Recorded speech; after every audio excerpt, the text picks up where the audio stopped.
তো দাঁড়াইলাম। তো কি মনে হয় জিতু? ফিল ভালো আছে লাগি। হ্যাঁ এই ভালো। ওরা তো কষেই পরে তো যখনকে বোর্ডে হারুন তখনকে তো তোদের 6 মাসে খাই দেওয়া যাবে না। না না, পয়সা পাতি খরচা করবো এই বাপ মতো কইস।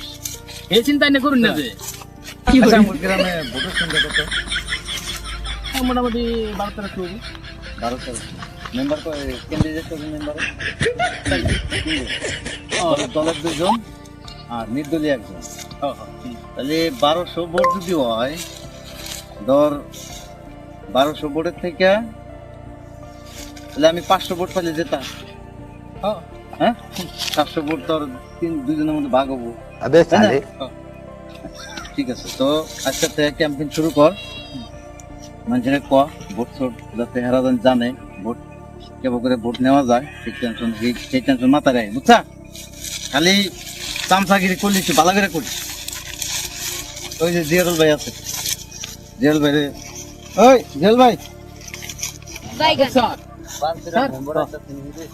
জুতা ছিঁড়ে গেছে না?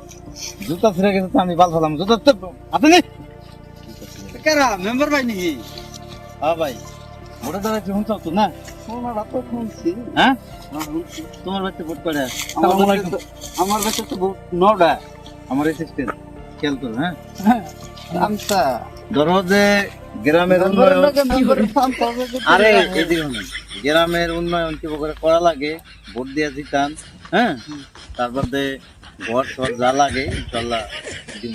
ভোট নিতে সুমকয়া কও কত রাস্তাঘাট ভালো করে দিবা, ঘর বানিয়ে দিবা। ভোট নেওয়ার পরে জেতার পরে আরে ভাই, আরে ভাই সবের মতো তো আর সবই না না। আমার কি তোমরা জিতে দেখাই চাও কি? জিতে কত গন্ডর দেখাইলা? আচ্ছা তোমার বাচ্চা ভোট করে? আমার বাড়িতে 9টা ভোট আছে। 9টা ভোট? হ্যাঁ।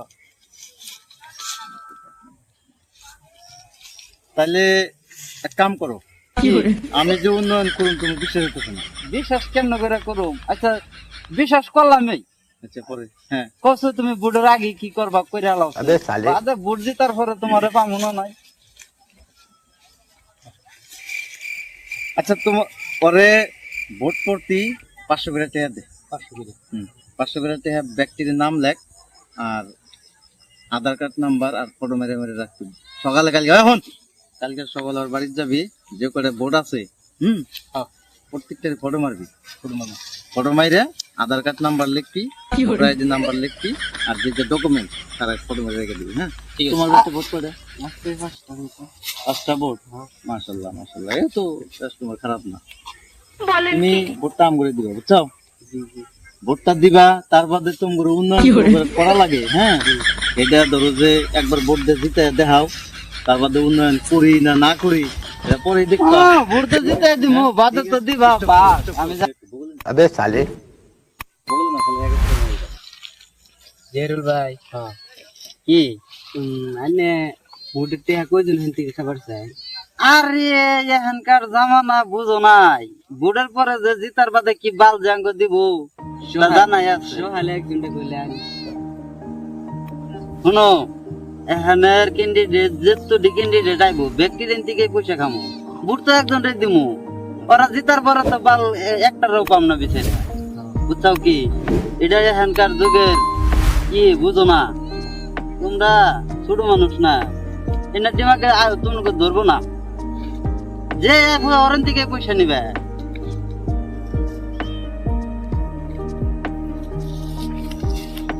আছে একটা কথা মনে রাখবি, দুনিয়া হয়েছে স্বার্থপর। এই যে পয়সা পাতি দিতেছি, ভোট তো ধর দিতাম, ভোট তো দিতামই। আজকের থেকে প্রত্যেকটা বাড়ির যতগুলা ক্যান্ডিডেট আছে, প্রত্যেকজন ক্যান্ডিডেট বলে যতগুলা ভোটার আছে প্রত্যেকজন ভোটারে 500 করে টাকা দিবে। 500 টাকা করে আমি সব লিখে 5 লাখ টাকা নিয়ে বাড়াইছি। 5 লাখ টাকা আমার যাক, কোনো কথা নাই। ভোটটা খালি একবার জিতবার দে। দুনিয়া হচ্ছে স্বার্থপর। আজকে স্বার্থ ছাড়া কেউ কারো ভালোবাসে না, এটা কথা সবসময় মনে রাখবে, বুঝছা কি? স্বার্থ ছাড়া ভালোবাসে খালি বাপ মা রে ভাই, অন্য কেউই স্বার্থ ছাড়া ভালোবাসে না। এই পয়সাগুলা কারে কারে দেশ, প্রত্যেকজন মানুষের ডিটেইলস রাখবি। প্রত্যেকজন মানুষের ঠাই ঠিকানা, ভোটার আইডি, আধার কার্ড, ফটো সব লেখা রাখবি, খালি একবার ভোটটা জিতবার দে, এগারে কেমনে গলাক্তি বিদ্যা ধরা লাগে এটা আমার বুদ্ধি আছে, বুঝছা?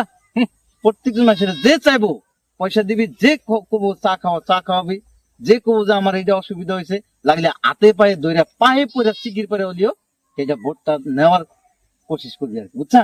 হ্যাঁ হ্যাঁ ঠিক আছে ঠিক আছে। অন্য আমার বুদ্ধি করাই আছে, টেনশন করবেন না।